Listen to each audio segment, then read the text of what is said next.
local news, politics, business, sports, arts, music.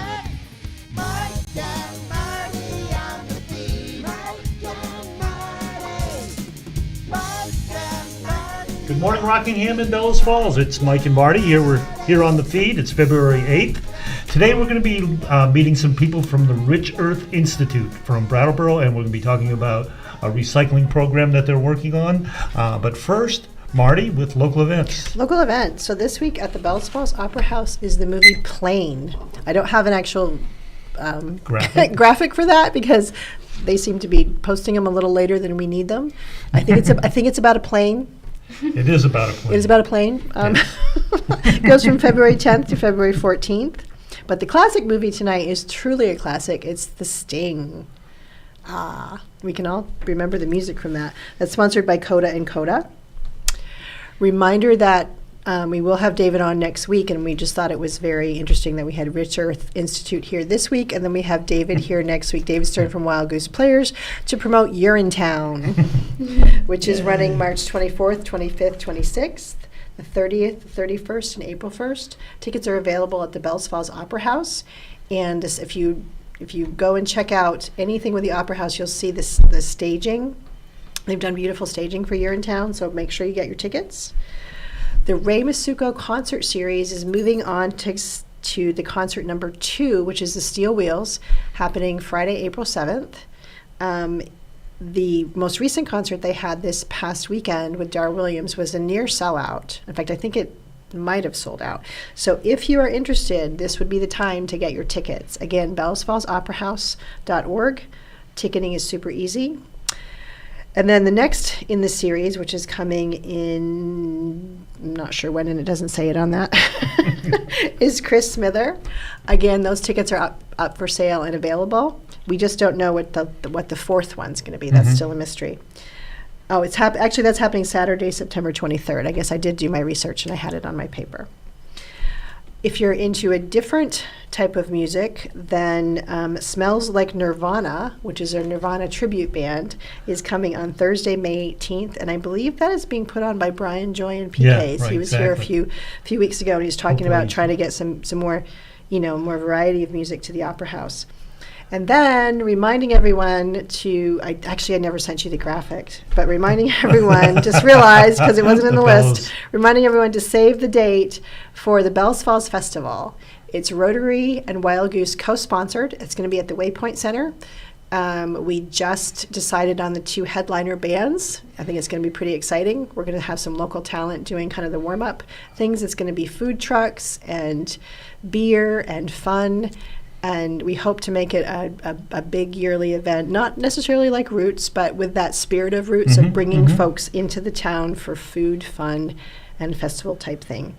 A couple of just side things, again, I don't have graphics for, but Next Stage down in Putney tonight is actually showing the movie Almost Famous, which I love that movie.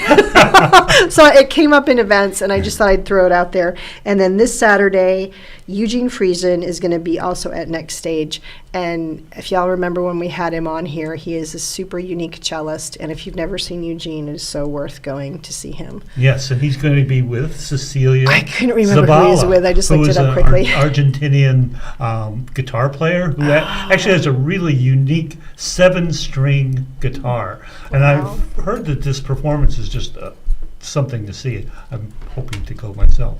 But we digress a bit because we have Julia and Jamina. I get that Yes. right? Yeah. Here from Rich Earth Institute to talk about pea recycling. Yes, indeed.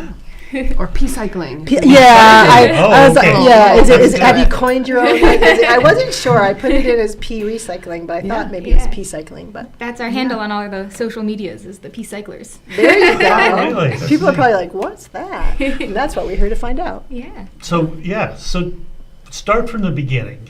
This is new to Bellows Falls, but it's not new to Southern Vermont or actually new to the country. So how did this come about, and how did you get involved?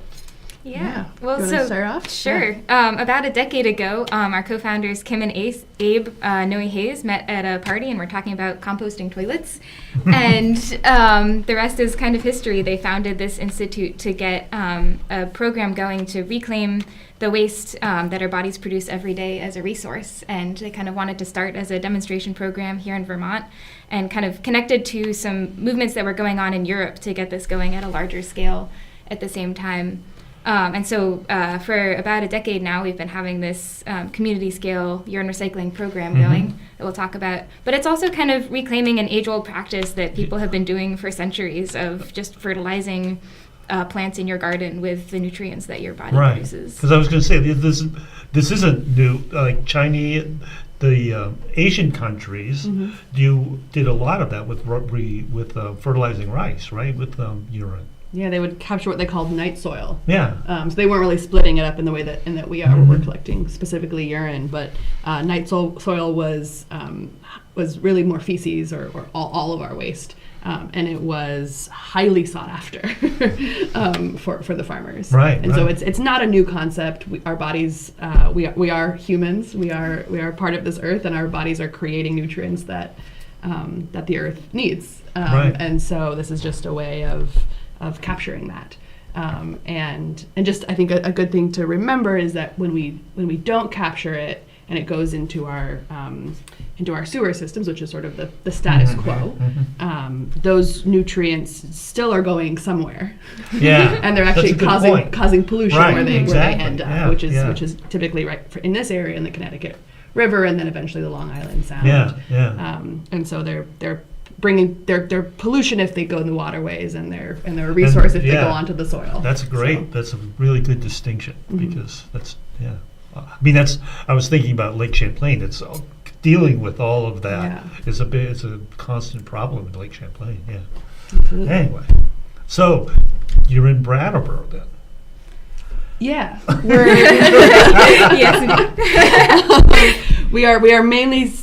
Our offices are in Brattleboro. Our first urine recycling depot is in Brattleboro, and that's where we sort of exist. Right. But a lot of our impact is actually well beyond Brattleboro, which is really exciting. And so right now we're here in Bellows Falls. We now have a urine depot in Bellows Falls, which we'll talk about a little bit later, and how to get involved with that. And then we do a lot of collaborations outside of Brattleboro. We do collaborations with universities, with other nonprofits, and then we have a global summit. So most of our stuff is in Brattleboro, but then we do expand beyond in different ways. If you want to add to that. Yeah. Well, I think so. Our kind of pilot demonstration project that is the Brattleboro Peace Cycling program kind of serves as a platform for a whole bunch of different research that the Rich Earth Institute is doing. So we do research in partnership with farms, with a bunch of different kind of agricultural questions about urine fertilizer and demonstrating its effectiveness compared to synthetic fertilizer and things like that.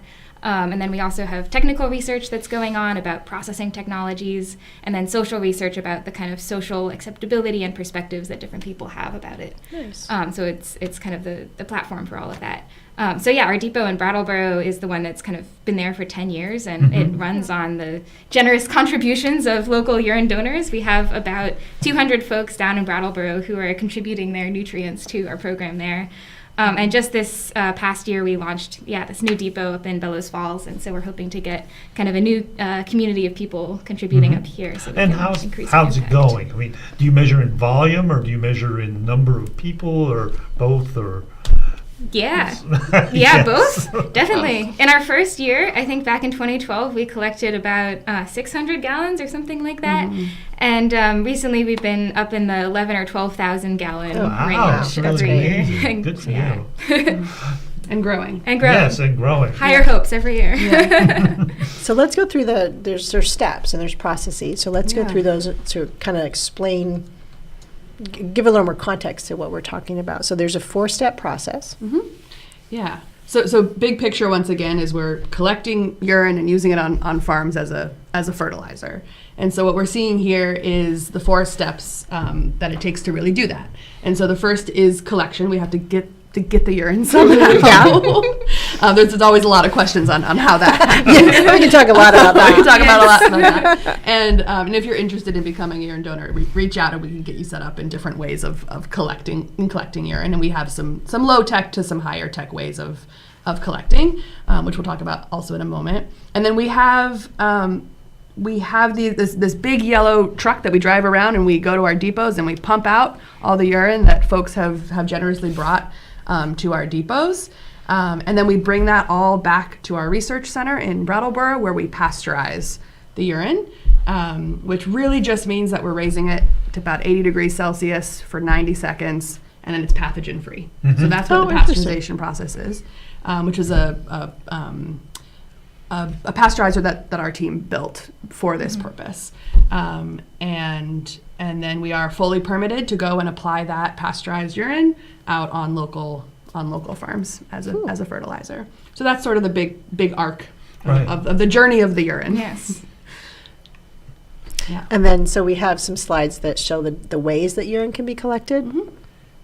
Yeah. You talk about this one? Yeah, so this is our little portable pea cycling collection unit that basically is a 2.5 or a 5 gallon jug connected to a funnel. And it's been designed so that it's totally watertight, and the different heights make it possible for people of different genders to collect using it. Right. And there are also accoutrements for different collection methods. So there's the toilet hat, which can fit under a toilet seat, and then you can pour it into the funnel. There are also various stand-to-pee devices. It's kind of a choose-your-own adventure scenario, but the key is that once your container is full, there's a cap that just screws on, so it's a totally watertight thing that you can put in your car, or some people even will strap it to the back of their bike and bicycle with their pea cycling. But yeah, this is the kind of easiest entry option. So sort of the least expensive and the low tech sort of version that works very well. But we also have high tech. And then we go into more of the urine diverting toilet options. And some of these are more available than others in the States, sadly, but something that we're constantly working on. And so the Vosman EcoFlush is one that's actually currently installed at the Westminster West Library. So if you wanted to take a trip up there, read some books, and contribute your nutrients, you could use that. You can use that toilet. And so these are ways that that people have designed to capture the urine in sort of a toilet that people are more familiar with experiencing. And so there's some options. So would this be, if you were redoing your house, would this be a commercially available option that you could say, I want to recycle my urine? So you could go to a plumbing supply store and say, I would like this, and they would be able to. I think you maybe want to come to us, maybe not a plumbing supply store. A little more specialized. Yeah, a little more specialized. One of those is currently available in the States, and one of them is not. The Vosman is available here, and the Laufen is not yet. We actually have one at the research center, but we're kind of the only ones. So we're offering installations of these toilets, and we actually have a grant to do free site visits to anyone who's interested in an installation, and we'll come and check out your bathroom, check out your basement where the urine storage would go, and discuss various options for. That may be something Graz might be interested in doing. Perhaps. Grants available. Funds available. Yeah. We also have a waterless urinal installation, which is another method, especially for like public bathrooms. We have one at the Hermit Thrush down in Brattleboro. Really? So if you go to the bathroom what there. A perfect place to do it. Return beer here. Yeah, that's funny. That's great. That's excellent. And then the next step is the big yellow truck, and I think we have a picture of that as well. There it is. So this is the truck that we drive around, and there's a pump that's not pictured in here, but that sits between the cab and the bed. And so we fill that up with big containers, and we drive to the various places where we have tanks of urine, either the depot or we have people, as Julia was saying, that have an installation in their home where they're collecting on site, so they don't have to go to the depot regularly. And we pump out all the urine, and we journey back to the depot in that. So if you see us driving around, give us a wave. It's pretty noticeable. What is the catchment area? Like, are you all over Windham and Windsor County, or? We actually, from an environmental perspective, we try to actually have sort of a smaller radius, because we actually don't want people driving hours to bring us that 5 gallons makes of sense. urine, Yeah, because then right, it's actually going to counteract the positive Mm-hmm, benefits environmentally. And so do you remember what it's maybe like a 20-minute sort of radius. But I think it also varies, like if you were going to come to Brattleboro anyway for your job or something. So it's kind of on a case-by-case basis. But yeah, generally in the Windham and Windsor County area. Just curious. Yeah. And then you have to treat it. That's where the pasteurization comes in. Yes. And those are the pasteurization tanks, or those are storage tanks? Those are storage tanks. And so what you see on the right is actually our original pasteurizer. We have sort of an upgraded one now, but that's our pasteurizer that is doing what I was saying, where it's raising the temperature to 80 degrees Celsius for 90 seconds, and it's remarkably efficient. I feel like it sounds like it's going to take a lot of energy, but it's very efficient. Our colleague once calculated it at like less than a 80-watt light bulb to run. Oh, wow. Like it's very efficient. Yeah. So and then the tanks on the right are, I forget which side it was on, but the tanks are the pasteurized urine, just hanging out ready for application in the spring. I think this answers my question. The question I was thinking this morning. I mean, literally, you always say you are what you eat, right? Mm-hmm. So what you eat is what you pee. So if somebody, like, the pasteurization process, does that, like, say somebody, I don't know, didn't have like the world's best diet, maybe they were on a lot of medications, is that the pasteurization like negates that? It maintains the nutrients, but I guess I don't know. I was just curious. Is all pee created equal? I mean, is all pee created equal, or does it? You talk about like when you take certain vitamins, it's like, well, you don't need to take that much of that vitamin because you just pee it out. So does that like neutralize the pee so that any excess of anything is? Do you understand? I'm not saying this well. I just don't know how one of the most common questions. How to word it. Yeah. No, it's a great question. Yeah. So there's a few things going on. The pasteurization specifically is just to get rid of any potential pathogens. That's predominantly what the pasteurization is about.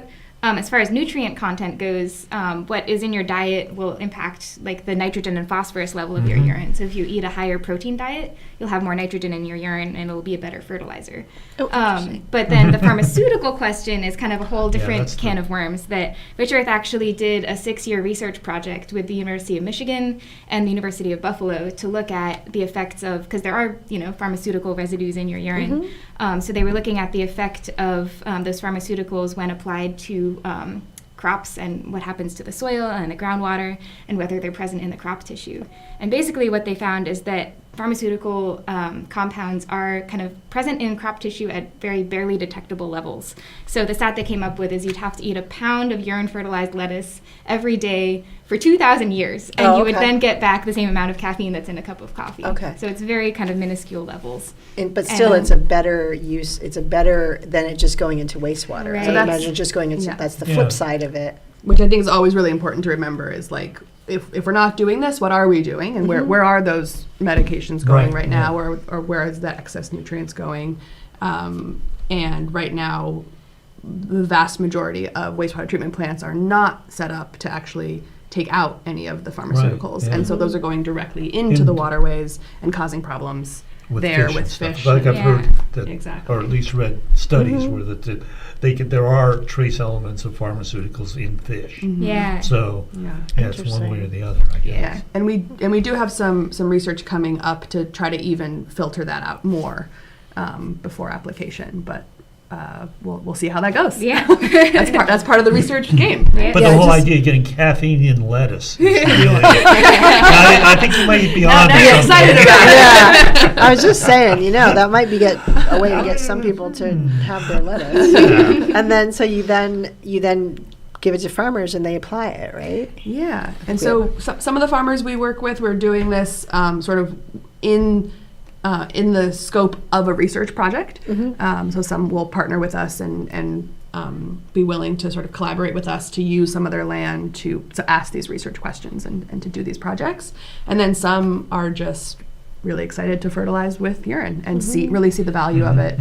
My experience, and I'd love you to chip in here too, is farmers are really practical people. And they're not really perturbed by the by anything about the urine, the smell, or anything, and it's just like really excited to have the nutrients in a way that their plants can use. And is it technically like, so if someone's a certified organic farm, is this a fertilizing option? Is it certified organic? I mean, it seems like it would be, but there's a lot of, so most of the farmers we work with kind of fall in the category of people who follow organic practices but aren't certified. Okay. And largely that's because there isn't a legal kind of category for urine. The only category that it can fall under is the category for biosolids, which is what comes out of wastewater treatment plants, and that has all kinds of issues with other contaminants that urine doesn't have. So it's something that we're kind of interested in pursuing as far as organic certification for urine goes. But because it just seems like it would be the ultimate in organic. Right. But I know the way the laws define things and what people have to go through to be certified organic is and we're lucky around here because a lot do practice the kind of organic anyway, just not 100% certified. So when the farmers are using it, do they dilute it, or do they concentrate it, or are they is it just straight? Just letting it go. Well, no, I mean, is there a way, do they look at, do you, like fertilizers are rated by the amount of whatever, they're like a 10-10-10 or do you, do you rate your urine that way? Is it like when it comes out, it's rated to the amount of nitrogen in it and the amount of, it is. Yeah. You're shaking your head, yes. Yes. We got answers for this. We definitely have answers for this. Lots of good questions in there. Yeah, so Rich Earth has actually tested our urine from our community program to determine the NPK. So if you go on our website, there's a home use guide that has that determination on it. So you can look that up for if you wanted to use your urine in your home garden. And so often we recommend to dilute the urine predominantly just so that you can not over-apply the nitrogen, because then you'll burn the plants. If you have ever seen a dog that will pee in the same part of your yard over and over again, that's an example of too much of a good thing. But we do dilute most of our urine for farms. But we're also looking at the other side of it for concentration, because from a kind of transport point of view, when you're transporting urine, you're transporting a lot of water, and that kind of, those greenhouse gas emissions add up really fast. So we actually have a spin-off for-profit company called Brightwater Tools that's looking at concentration technologies and other technologies to concentrate the urine at the building and then bring it to the farm where they can dilute it what they like. And you said something in there that I don't want to lose, which is that we do have an entire part of our website and actually an entire webinar series. There's a word in there. Webinar. Webinar. There we go. A webinar series called Urine My Garden to help people. That Julia runs and I highly recommend to help people learn how to use this in their own gardens to fertilize for themselves. But that brings up the idea of availability, and so how do people get the urine to use in their garden? You have to make it. So there you go. Yes. Oh, you use your urine. Yes. All right. We're down. You don't get the urine you that's theoretically donated. could, but it's simple. Yeah. We're down to 2 minutes. All right, sorry. So we got to talk about Rockingham we're Depot. going to talk about Rockingham Depot and then how to connect you guys, and then we can go back. So Rockingham Depot, this is where, so that's located at the recycling center. It's a recycling center, right here. Right here in Rockingham. And I know it's actually hard to, that makes it look really obvious, but it's actually hard to see if you're not, so if you're coming into the recycling center and you're looking at the big, huge building, it's on the left-hand side, kind of like tucked away there. Because I know that question came up somewhere I saw it, and people are like, well, we don't even know where it is, or where is it? And I went down there recently. I thought, it is hard to see. This makes it easy because it's a good close-up. But so anyone do they pick up those 5 gallon? How does that work? Yeah, so if you contact us, we'll kind of get you set up with your little collection unit. Contact information. And you can just keep those in your bathroom until they're full, and then you bring your full container to the depot. You can bring your pea-cycling and your recycling at the same time, that's what I'm saying. And there's a vacuum pump inside the little depot, so you don't have to do any kind of pouring or worry about that. You just kind of insert a nozzle, and it'll lift up your urine up and away. Yeah, and we have an annual piss-off competition for our local urine donors, and we announce the annual winner of various divisions that we have. So you can definitely There you enter go, Mike. that. I'm just thinking. I am seeing a time. future winner. Yeah. Winner. So we are literally down to 30 seconds. I want to really thank you guys for coming Yeah, out. You're this going to has have to been come back, though, and do, especially when the piss-off comes, because that would be just, I think it would be, one, we'd like to promote it, but two, there's all sorts of news there. Oh yeah. I just think Oh, yeah. there's so many interesting things about this, and in such a simple process that hopefully we've intrigued people, and there'll be more questions or more people will get excited. So we have run out of time. All right. Well, I want to thank you again for coming on and doing this and doing all the work you're doing. And Thank you. That's Our it pleasure. for us, and see you next week. Bye, community. Rocky and Local news, politics, business, sports, arts, music. Mike and